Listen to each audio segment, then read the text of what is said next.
आजमगढ़। गन्ने के खेत में सामूहिक दुष्कर्म।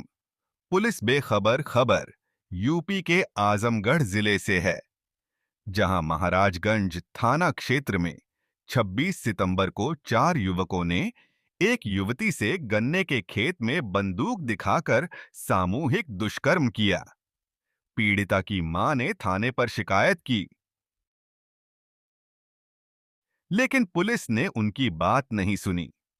पीड़िता की मां ने मुख्यमंत्री को शिकायती पत्र भेजा है और पुलिस पर राजनीतिक प्रभाव में होने का आरोप लगाया है। पीड़िता की मां ने बताया कि घटना 26 सितंबर की शाम को हुई, जब वह एक समूह के काम से बाहर गई थीं। उसी दौरान गांव के कुछ लोग उनकी मड़ई में घुसे और उनकी बेटी को असलहे के बल पर अपहरण कर ले गए। उन्हें खेत में ले जाकर सामूहिक दुष्कर्म किया गया। पीड़िता की मां ने बताया कि जब वह घर पहुंची तो बेटी बेहोश हालत में खेत में मिली। उसके हाथ पैर बंधे थे और कपड़े फटे हुए थे। पीड़िता का इलाज जिला महिला अस्पताल में चल रहा है। थाना क्षेत्र की एक 20 वर्षीय युवती ने एक गैंग रेप का आरोप लगाया है। इस समय युवती का इलाज महिला अस्पताल में चल रहा है। क्या मामला है और क्या मुकदमा दर्ज किया गया? देखिए, दिनांक 26 सितंबर 2024 को थाना महाराजगंज पर एक महिला ने आकर ये तहरीर दी कि उसकी पैसे के लेन देन के संबंध में एक व्यक्ति हैं चंद्रशील मौर्य, उनके द्वारा मारपीट की गई है। जिस सूचना पर तत्काल तहरीर प्राप्त कर मुकदमा पंजीकृत कराया गया। मुकदमे में विवेचना क्योंकि SC/ST अभियोग भी लगा है उसमें, तो उसकी विवेचना CO सगड़ी द्वारा की जा रही है। विवेचना के क्रम में जब लड़की का बयान के लिए बुलाया गया तो उसने बताया कि मेरे साथ गैंग रेप और अपहरण जैसी घटना हुई है। इस विवेचना के क्रम में ही CO सगड़ी को निर्देशित कर दिया गया है कि इनका बयान कोर्ट के माध्यम से कराकर जो भी तथ्य प्रकाश में आए उनके आधार पर विधिक कार्रवाई करें, लड़की का मेडिकल कराएं और जो भी साक्ष्य मिले उसके आधार पर कार्रवाई करें। सर, आरोप किस पे लगा रही है? आरोप उसी व्यक्ति पर लगाई है जिसके साथ लेन देन है और जिसके लिए पुरानी जो तहरीर है उसमें मारपीट की बात दी थी। उसने बताया कि उसके साथ गैंगरेप की घटना भी कारित की गई है। उसके परिवार वालों का आरोप है कि उसके साथ रेप की घटना हुई है और यहाँ हॉस्पिटल में एडमिट भी लिया जा रहा था। हालांकि अब एडमिट करा दिया गया। क्या आपको जानकारी है और क्या है उसकी स्थिति कैसी? देखिए, इसका पेपर सामने है। ये CSC महाराजगंज पे मेडिको लीगल हुआ है इस बच्ची का, ठीक है। और ये इस पे 5-6 चोटें लिखी गई हैं, जिसमें एब्रेजन है, कंप्लेन ऑफ पेन है। और महाराजगंज के मेडिकल ऑफिसर ने इसको रिफ़र किया है डिस्ट्रिक्ट हॉस्पिटल में कुछ इन्वेस्टिगेशन के लिए। कहीं से भी ये महिला अस्पताल में रिफ़र नहीं की गई है और न ही कोई सेक्सुअल असॉल्ट की इसमें कोई चर्चा है, ठीक है। तो महिला अस्पताल की तो ये न रेफरेंस केस है और न ही है, अनमैरिड लड़की है। अब किसी कारण से महिला अस्पताल में आ गई, क्योंकि वो एक मनुष्य है और उसको कोई प्रॉब्लम है, हमारे यहाँ आ गई। वो पेन ऑफ एब्डामेन करके है, तो हम लोगों ने उसका इलाज करते हैं। लेकिन हमारे यहाँ रिक्विजिशन न पुलिस का है और ना ही इस डॉक्टर ने हमें रिफ़र किया है। तो मेडिको लीगल के पर्पज़ से तो हमारे यहाँ रिफ़र नहीं, पेशेंट के पर्पज़ से हमारे यहाँ है। उस पेट के एब्डामेन बता रही, पेट में दर्द बता रही है, हमारे डॉक्टर ने देख लिया, उसका इलाज कर रहा है। तो अगर ये लिखित शिकायत देते हैं या पुलिस कहती है तो बिल का मेडिकल देखिए, जाएगा?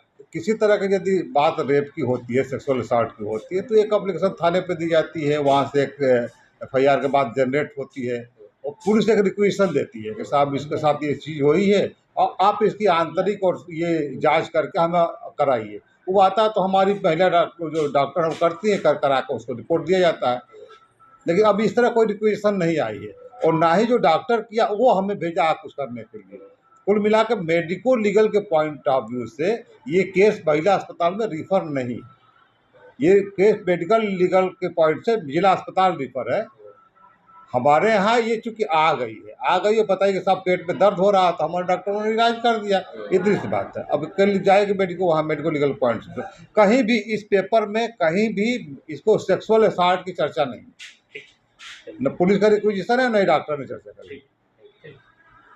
घटना घटी है बिटिया के साथ? बिटिया के साथ हमारे घटना घटी है 26 तारीख को 3:30 बजे। बारिश बहुत काफ़ी पड़ रही थी, कोई मड़ई में बकरी बांध रही थी। मड़ई में 4 लोग, वो गन्ने के खेत बगल में, वो खेत में से निकले गन्ने खेत से, और चारों लोग मुंह पकड़ करके उनका उठा ले गए गन्ने के खेत में ले जा करके, और उनको जो है संगे बहुत बदतमीजी की है, छेड़ाखानी की है, बाकी कपड़ा वपड़ा तहस नहस कर दिए, रिवाल्वर के साथ उनको बहुत बेरहमी से सिंदूर उंदूर सब कुछ पहना दिया, हाथ पैर मुंह बांध के उनको कोई गन्ने खेत में ले जाके फिर उसके बाद लेके भाग रहे थे।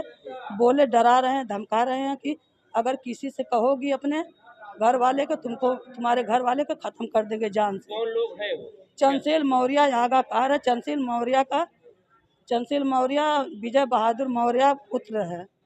उसी के लड़के को पहचान गई है, मुंह उसका खुला था, बाकी 3 लोग का मुंह बंधा रहा है। यही हमारे साथ घटना हुई है।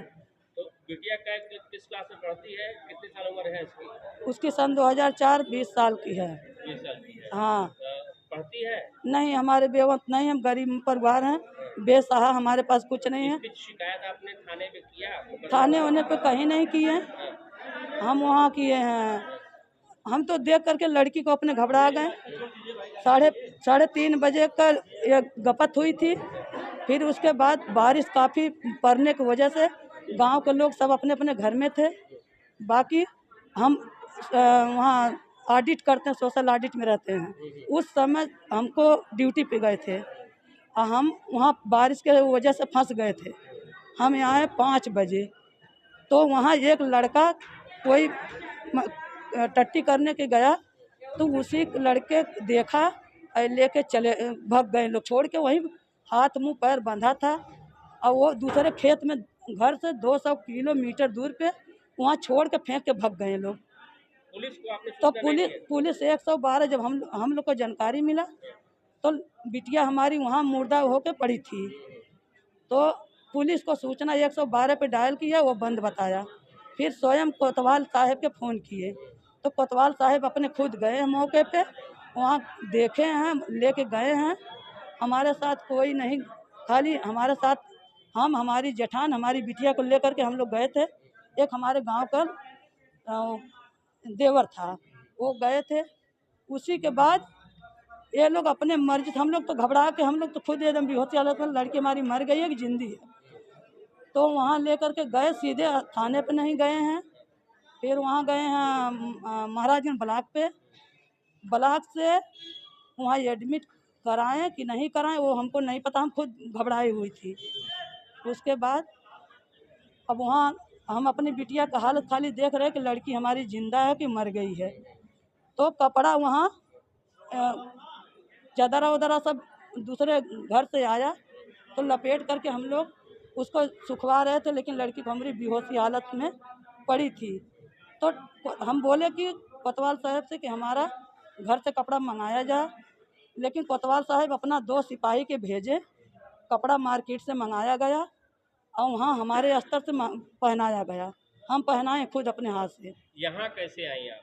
यहाँ आए हैं, पहले वहाँ थाने पर गए हैं, और थाने पर से हमको वहाँ सदर हॉस्पिटल भेजा गया है सीटी स्कैन के लिए और सोनोग्राफी के लिए।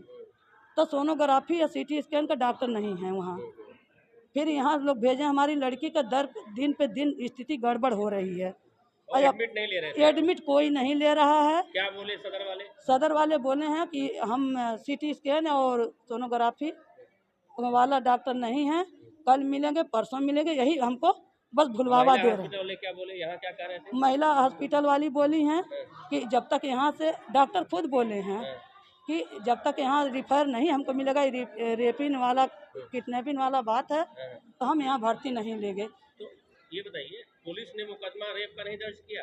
नहीं, रेप वोप का कुछ नहीं, एक घटना पूरा जो हमारे साथ घटी है उस दिन है, उस घटना के बारे में कुछ नहीं लिखी है न क्या मुकदमा दर्ज किया? मारपीट का खाली दर्ज किया है? मुकदमा हमसे कुछ न पूछा गया है।